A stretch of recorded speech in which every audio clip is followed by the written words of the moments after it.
Sua Bíblia comigo, no livro do profeta Obadias.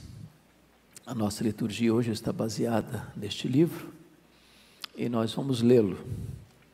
Este é o menor livro do Antigo Testamento. Nós temos 4 livros na Bíblia que têm apenas um capítulo. Este livro no Antigo Testamento, Judas, 2ª de João e 3ª carta de João. Então são 4 livros pequenos, mas este é o menor do Antigo Testamento. Se você quer saber onde fica, está entre Amós e Jonas. Por ser um profeta menor e o menor dos profetas menores, às vezes ele fica um pouco escondido. Entre Amós e Jonas está Obadias. Está escrito o seguinte: visão de Obadias. Assim diz o Senhor Deus a respeito de Edom. Temos ouvido as novas do Senhor, e às nações foi enviado um mensageiro que disse: levantai-vos e levantemo-nos contra Edom para a guerra. Eis que te fiz pequeno entre as nações, tu és muito desprezado. A soberba do teu coração te enganou, ó tu que habitas nas fendas das rochas, na tua alta morada, e dizes no teu coração: quem me deitará por terra? Se te remontares como a águia e puseres o teu ninho entre as estrelas, de lá te derrubarei, diz o Senhor. Se viessem a ti ladrões ou roubadores de noite, como estás destruído, não furtariam só o que lhes bastasse? Se a ti viessem os vindimadores, não deixariam pelo menos alguns cachos? Como foram rebuscados os bens de Esaú, como foram esquadrinhados os seus tesouros escondidos. Todos os teus aliados te levaram para fora dos teus limites. Os que gozam da tua paz te enganaram, prevaleceram contra ti. Os que comem o teu pão puseram armadilha para os teus pés. Não há ainda entendimento. Não acontecerá naquele dia, diz o Senhor, que farei perecer os sábios de Edom e o entendimento do monte de Esaú. Os teus valentes, ó Temã, estarão atemorizados para que do monte de Esaú seja cada um exterminado pela matança. Por causa da violência feita a teu irmão Jacó, cobrir-te-á vergonha e serás exterminado para sempre. No dia em que, estando tu presente, estranhos lhe levaram os bens, e estrangeiros lhe entraram pelas portas, e deitaram sortes sobre Jerusalém, tu mesmo eras um deles. Mas tu não devias ter olhado com prazer para o dia de teu irmão, o dia da sua calamidade, nem ter te alegrado sobre os filhos de Judá, no dia da sua ruína, nem ter falado de boca cheia no dia da angústia. Não devias ter entrado pela porta do meu povo no dia da sua calamidade, tu não devias ter olhado com prazer para o seu mal no dia da sua calamidade, nem ter lançado mão dos seus bens no dia da sua calamidade. Não devias ter passado nas encruzilhadas para exterminares os que escapassem, nem ter entregado os que lhe restassem no dia da angústia. Porque o dia do Senhor está prestes a vir sobre todas as nações. Como tu fizeste, assim se fará contigo, o teu mal feito tornará sobre a tua cabeça. Porque como bebeste no meu santo monte, assim beberão de contínuo todas as nações. Beberão, sorverão e serão como se nunca tivessem sido. Mas no monte Sião haverá livramento. O monte será santo e os da casa de Jacó possuirão as suas herdades. A casa de Jacó será fogo e a casa de José chama e a casa de Esaú restolho. Aqueles incendiarão a este e o consumirão. E ninguém mais restará da casa de Esaú, porque o Senhor o falou. Os de Neguebe possuirão um monte de Esaú e os da planície aos filisteus. Possuirão também os campos de Efraim e os campos de Samaria, e Benjamim possuirá Gileade. Os cativos do exército dos filhos de Israel possuirão os cananeus até Sarepta, e os cativos de Jerusalém, que estão em Sarafade, possuirão as cidades do sul. Salvadores hão de subir ao monte Sião para julgar o monte de Esaú, e o reino será do Senhor. Amém. Eu quero um pouco conversar com vocês sobre o tema: a soberba é a sala de espera da ruína. Irmãos amados, nós não podemos entender este pequeno livro do Antigo Testamento, o livro de Obadias, a não ser que recuemos no tempo e no espaço, mais de 1500 anos. Na verdade, tudo começa quando Isaac se casa com Rebeca, e sendo ela estéril, ora por ela 20 anos, até ela se engravidar. Quando Rebeca fica grávida, ela descobre que as crianças lutam no seu ventre, e ela fica muito desesperada e recorre a Deus, e Deus diz para ela que havia 2 nações no seu ventre, não apenas 2 filhos. Quando nascem os meninos, o mais novo nasce segurando no calcanhar do mais velho, por isso foi chamado de Jacó. E Deus disse para ela que o mais velho serviria ao mais moço. E os meninos então nascem, e os pais não têm sabedoria para criar esses meninos. Diz a Bíblia que Isaac passou a amar mais a Esaú, e Rebeca passou a amar mais a Jacó. E diz a Escritura que o Jacó estava com 71 anos de idade. Pasmem vocês, estava em casa ainda como solteiro, vivendo na barra da saia da mãe. A mãe controlava aquele menino, de 71 anos. E de repente o Isaac, já em avançada idade, resolve alterar o cronograma de Deus, decidindo, mesmo sabendo que o plano de Deus passaria por Jacó e não por Esaú, abençoar Esaú. E a Rebeca toma as decisões de inverter esse fato, dizendo para Jacó, seu filho, você vai se fingir de Esaú, e você vai chegar perto do seu pai, falar como se fosse Esaú, agindo como Esaú, para que você seja abençoado no lugar de Esaú. E assim aconteceu. E Jacó mente em nome de Deus a seu pai, e rouba a bênção que seria, no caso de Isaac, para Esaú. Isso cria uma fissura ainda maior na relação familiar, e diz a Bíblia que Esaú passou a odiar a Jacó e pensou consigo, e chegou a falar, quando meu pai morrer eu vou matar Jacó. O grande problema é que os descendentes de Esaú, os edomitas, esse povo que está sendo descrito aqui em Obadias, nunca deixou de odiar os descendentes de Jacó, nunca, nunca. Essa fissura criada dentro da casa de um homem de Deus, perdurou séculos e mais séculos.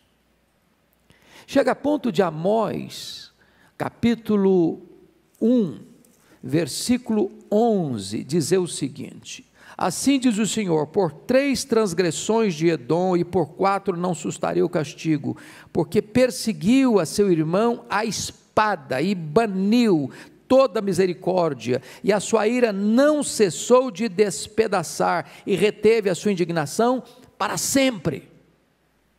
Para sempre. Primeira lição aqui, como que nota de rodapé, nós devemos ter muito cuidado com os pequenos problemas dentro de casa, porque se eles não forem resolvidos, eles podem se tornar uma tempestade de problemas para as futuras gerações. Uma pequena fissura numa barragem pode gerar uma terrível e perigosa inundação. Quando Israel estava saindo do Egito rumo à terra prometida, diz o livro de Números, no capítulo 20, versos 14 a 21, que Moisés consulta os edomitas que habitavam na região leste do Mar Vermelho, hoje território da Jordânia, para deixar que Israel passasse por eles, passasse em paz, e pagariam até mesmo a água que os seus rebanhos bebessem. Mas os descendentes de Esaú, os edomitas, recusaram deixar Israel passar pacificamente pelo território deles. Israel teve que dar uma imensa volta por causa dessa recusa. Pois bem, meus amados irmãos, agora acontece um outro fato terrível ainda nessa hostilidade. Quando mais tarde, lá em 586, a Babilônia está invadindo Jerusalém, saqueando Jerusalém, matando os judaítas, os descendentes de Jacó, Edom vai para as encruzilhadas, e dá vivas de alegria, dá pulos de alegria, porque os israelitas estão sendo massacrados, espoliados, e eles mesmos entram entre as pessoas que estão saqueando Jerusalém, para saquearem também no dia da calamidade de Jerusalém. E aqueles que tentavam escapar dos caldeus, dos babilônios, para fugirem, os próprios edomitas os seguravam, ou às vezes mesmo matavam, ou entregavam aos caldeus. Isso foi mal aos olhos do Senhor. Então, agora vem uma profecia contra Edom. E notem vocês o juízo de Deus no versículo 2: eis que eu te fiz pequeno entre as nações, tu és muito desprezado. Porque na verdade Deus está ordenando: levantai-vos e levantemo-nos contra Edom para a guerra.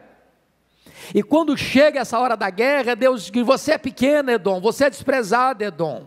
Mas por quê? Olhem comigo, por que vem esse juízo? Primeiro, por causa da soberba de Edom. Versículos 3 e 4, você pode ler comigo a sua voz os versos 3 e 4, vamos lá? A soberba do teu coração te enganou, ó tu que habitas nas fendas das rochas, na tua alta morada, e dizes no teu coração: quem me deitará por terra? Se te remontares como águia e puseres o teu ninho entre as estrelas, de lá te derrubarei, diz o Senhor. Então notem vocês que a soberba nasce aonde? No coração. A soberba do teu coração te enganou. Mas notem vocês que a soberba, ela produz engano. E vejam vocês a presunção da soberba. Ó tu que habitas nas fendas das rochas, na tua alta morada, e dizes no teu coração: quem me deitará por terra? Vamos entender isso aqui. Se você tiver um dia a oportunidade de ir à Jordânia, por favor, não deixe de fazer uma visita à cidade de Petra. Petra foi o nome dado pelos conquistadores, não era Petra o nome da cidade, da capital de Edom, era um outro nome, mas os conquistadores vieram, os árabes vieram, lá no 5º século antes de Cristo. Por que eles achavam que eles jamais poderiam ser conquistados? Se você visitar Petra, você vai perceber isso. É uma região rochosa, onde tem cavernas de rocha, tem lugar que você só consegue passar com um animal, não dá para passar uma carruagem, muito grande. Então naquela época as cidades eram amuralhadas, e as muralhas de Edom não eram construídas por mãos humanas, a própria natureza esculpiu nas rochas aquelas muralhas.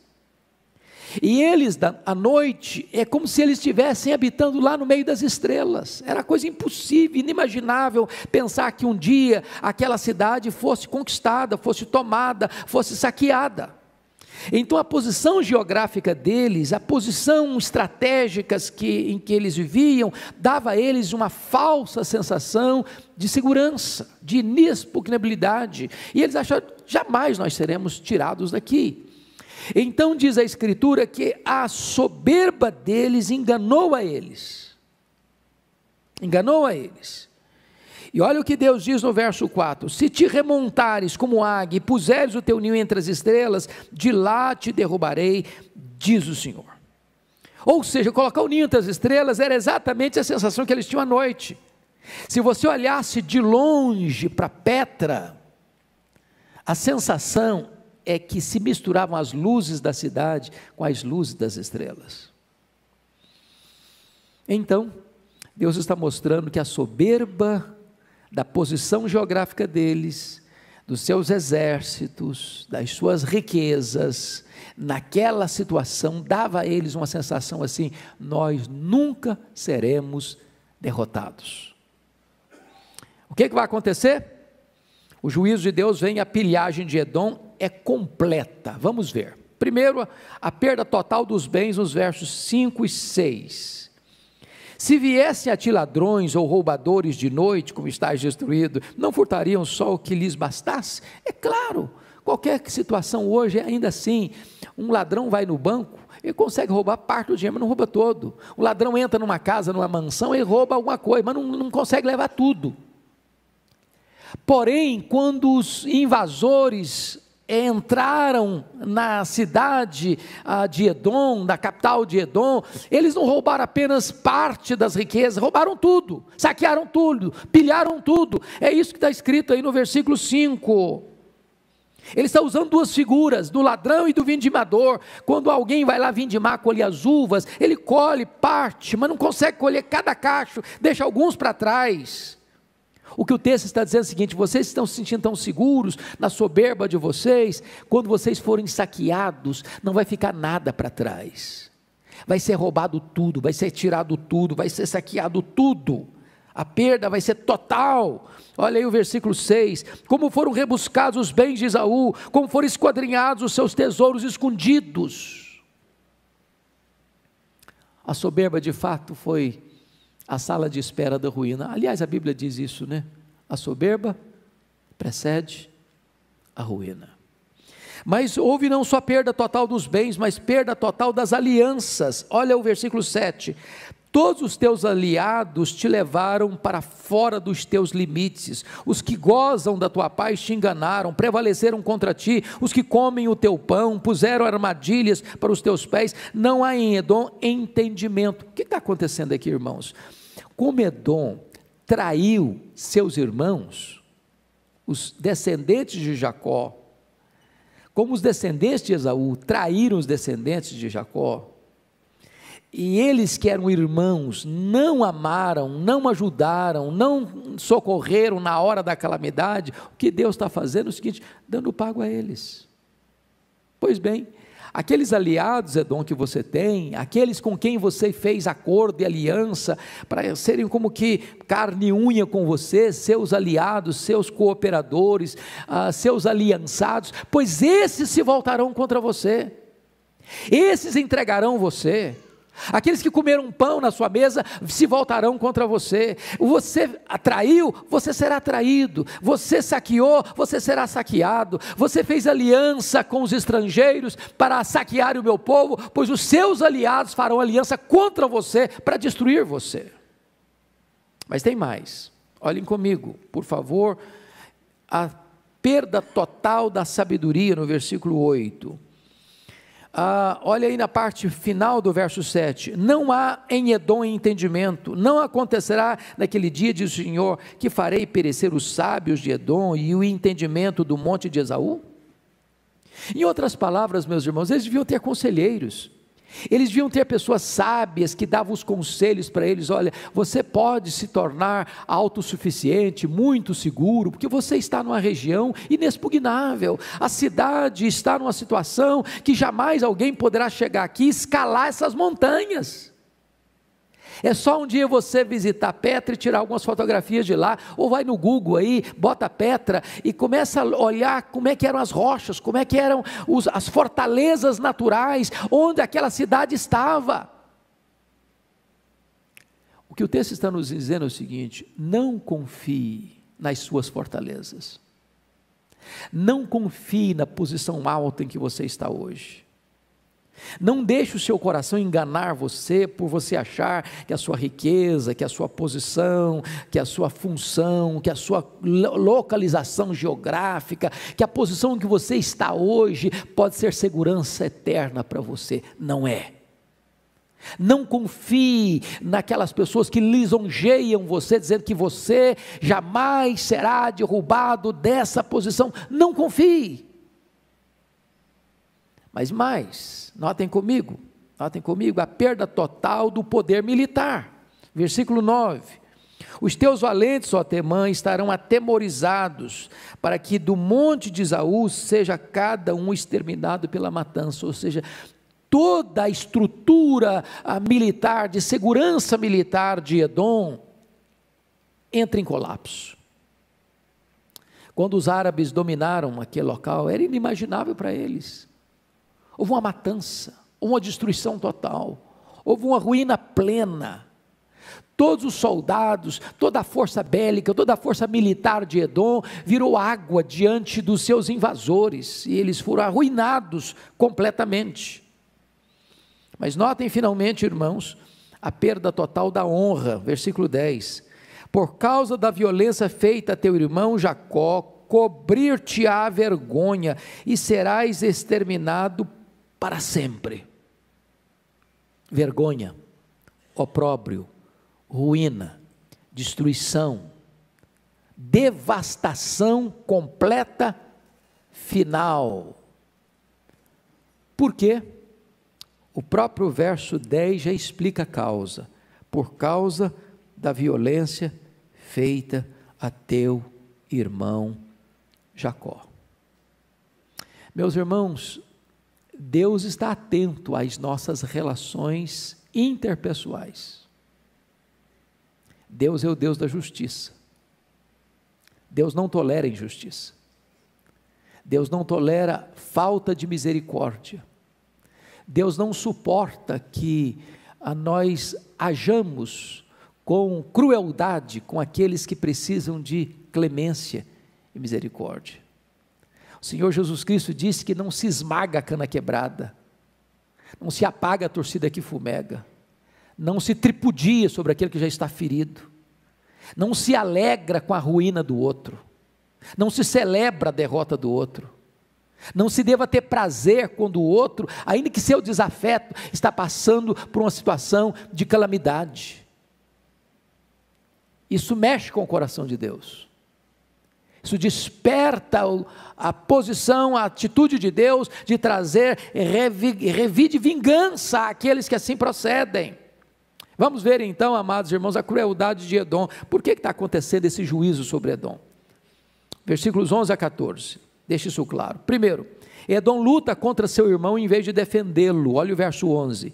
No dia em que, estando tu presente, estranhos lhe levaram os bens, ou seja, os babilônios, os caldeus levaram os bens de Jacó, e estrangeiros lhe entraram pelas portas e deitaram sorte sobre Jerusalém, tu mesmo eras um deles.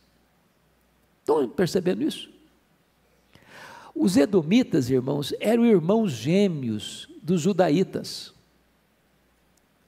Edom e Israel vêm de um mesmo ventre, nasceram no mesmo dia, eram irmãos. E aí Obadias está dizendo que no dia que a Babilônia entrou em Jerusalém para saquear, para matar, para roubar, para espoliar, em vez do irmão Edom estar defendendo o seu irmão, os descendentes de Jacó, eles estão entre aqueles que estão matando, espoliando, saqueando e ferindo. Edom luta contra seu irmão em vez de defender seu irmão. Segundo, Edom se alegra com a derrota do seu irmão em vez de chorar por ele. Olha o versículo 12. Você pode ler o 12 comigo? Vamos juntos? Mas tu não devias ter olhado com prazer o dia de teu irmão, o dia da sua calamidade, nem ter se alegrado sobre os filhos de Judá no dia da sua ruína, nem ter falado de boca cheia no dia da sua angústia. Irmãos amados, nós não podemos ainda hoje nos alegrarmos com a ruína das pessoas, mesmo daquelas pessoas que nós achamos que são nossos desafetos. Eram irmãos, mas Edom nunca deixou de odiar Jacó. Aquele ódio de Esaú nunca se apagou nos seus descendentes ao longo dos séculos. E agora Deus está dizendo que aquilo que os edomitas fizeram, celebrado, festejado, encheram a boca para dizer bem feito, bem feito, bem feito, foi muito mal aos olhos de Deus. Então preste bem atenção nisso. Talvez você tenha gente que você fez mal para você, ou gente que um dia machucou você, ou talvez você tenha alguém que você não tenha sentimentos de amor ou afeição. Agora, cuidado para que se essa pessoa passar uma calamidade um dia, você não celebrar no seu coração. Isso não agrada o coração de Deus. Isso entristece o coração de Deus. É isso que está acontecendo com Edom. Terceiro, Edom pilha os bens de seu irmão no dia da sua calamidade, em vez de socorrê-lo. Olha o verso 13 comigo. Não devias ter entrado pela porta do meu povo no dia da sua calamidade, tu não devias ter olhado com prazer para o seu mal no dia da sua calamidade, nem ter lançado mão dos seus bens no dia da sua calamidade. Em outras palavras, não aproveite a fraqueza, a tristeza, a dor, a tragédia do seu irmão para saqueá-lo. É claro que a aplicação é outra, mas vamos parar um pouquinho só a pensar numa situação. Quanta gente se enriquece hoje aproveitando a desgraça do outro?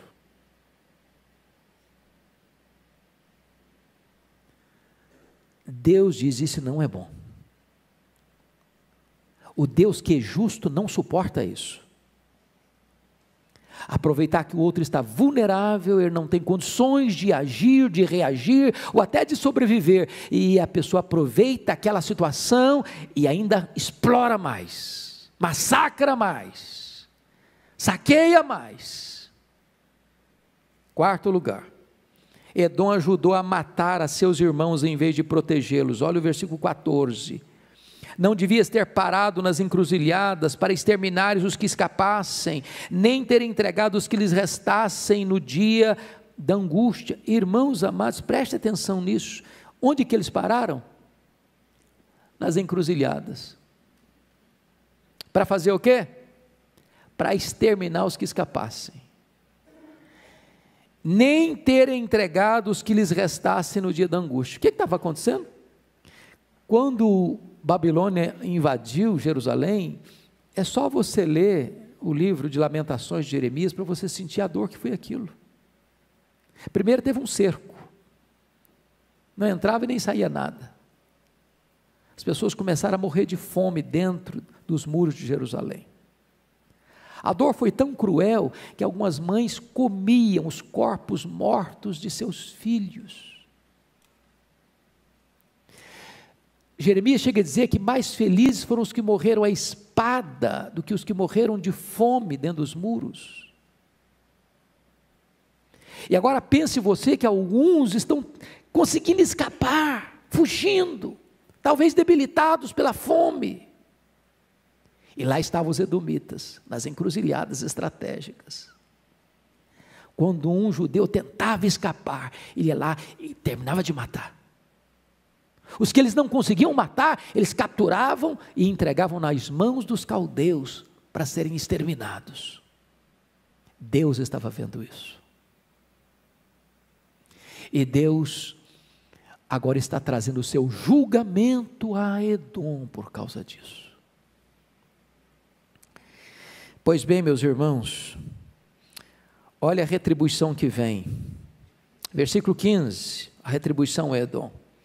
Porque o dia do Senhor está prestes a vir sobre todas as nações, como tu fizeste, assim se fará contigo, o teu malfeito tornará sobre a tua cabeça. Você pode ler esse versículo 15 comigo, dizendo: Deus tem misericórdia de nós. Vamos ler o versículo 15? Porque o dia do Senhor está prestes a vir sobre todas as nações, como tu fizeste, assim se fará contigo, o teu malfeito tornará sobre a tua cabeça. Não é para todos nós aqui botarmos a boca no pó?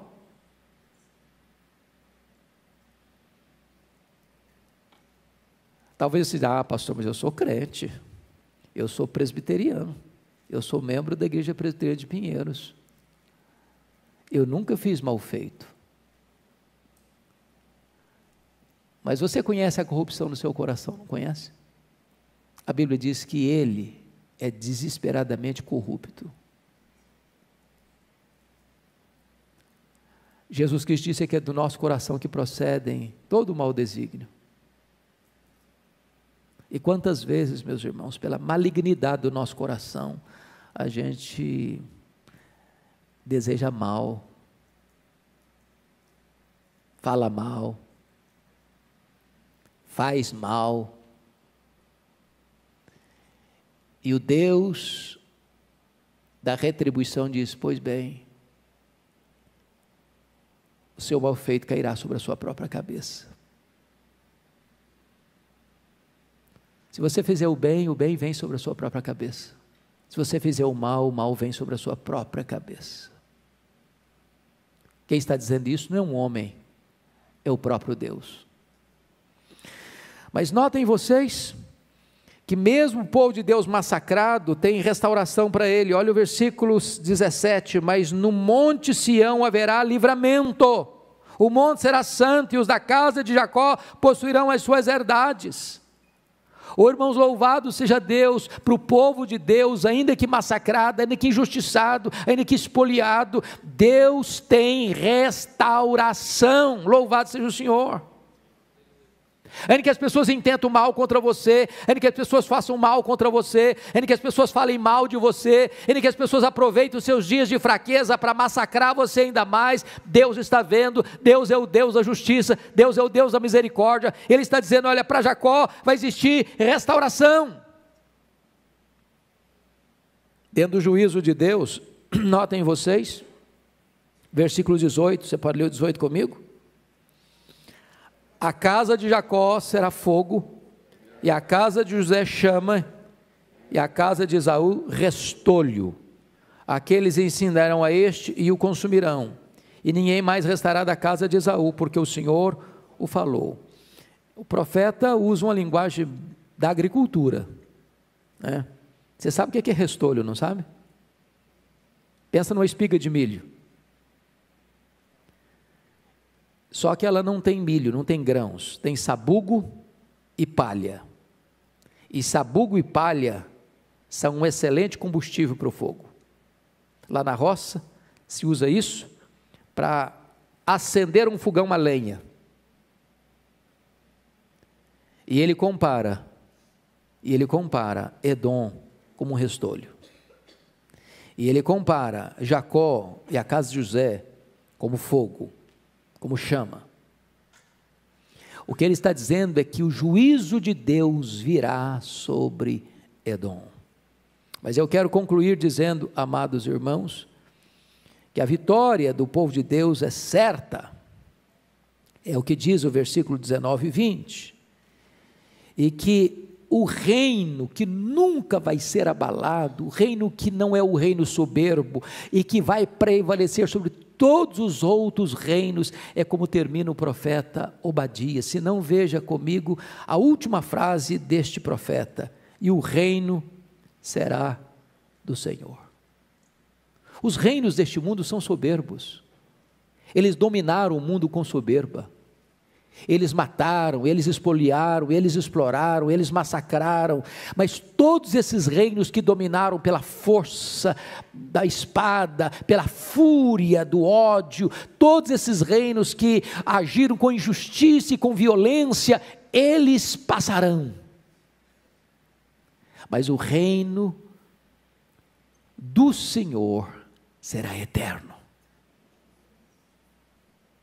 Louvado seja Deus. O reino será do Senhor e do seu Cristo, e este reino vai dominar de mar a mar, e então toda a glória será do Senhor, porque o Senhor Jesus colocará todos os seus inimigos debaixo dos seus pés, e entregará o reino ao Deus e Pai, para que Ele seja tudo em todos. Como é que nós vamos concluir essa breve mensagem? Eu vou lhes dizer 6 aplicações pessoais. Primeiro, Deus tem zelo pelo povo da sua aliança. Segundo, o orgulho precede a ruína. Terceiro, ninguém está seguro escarnecendo de Deus e do seu povo. Quarto, aqueles que semeiam o mal, colhem o mal. Quinto, o povo de Deus, mesmo humilhado, triunfará. Sexto, o reino de Deus prevalecerá para sempre. Que Deus nos abençoe. Vamos orar. Pai, a Tua palavra foi lida, a Tua palavra foi exposta, e através dela o nosso coração desnudado. Então, Deus, nós te pedimos que tu nos livres da soberba, que tu nos livres da crueldade, que tu nos livres do ódio que não se acalma, que tu nos livres, meu Deus, de nos alegrarmos com a derrota dos outros, que tu nos livres, meu Deus, de sermos duros de coração, a ponto de não nos sensibilizarmos nem mesmo com a tragédia que desaba sobre as outras pessoas. Tem misericórdia de nós, para que o mal do nosso coração não caia sobre a nossa cabeça. Tem misericórdia de nós, para que nós sejamos, ó Deus, um povo grato, porque tu nos amaste, tu nos escolheste, tu tens nos protegido, tu tens nos abençoado, tu tens nos guardado, e temos a promessa de que ainda que passemos por vales e provas e grandes tribulações, tu és o Deus da nossa restauração. Glória ao teu nome, porque o teu reino, Senhor, ainda que tantas vezes não percebido neste mundo, há de triunfar sobre todos os reinos da terra, e o reino será do Senhor e do teu Cristo. Louvado seja o teu nome, em nome de Jesus.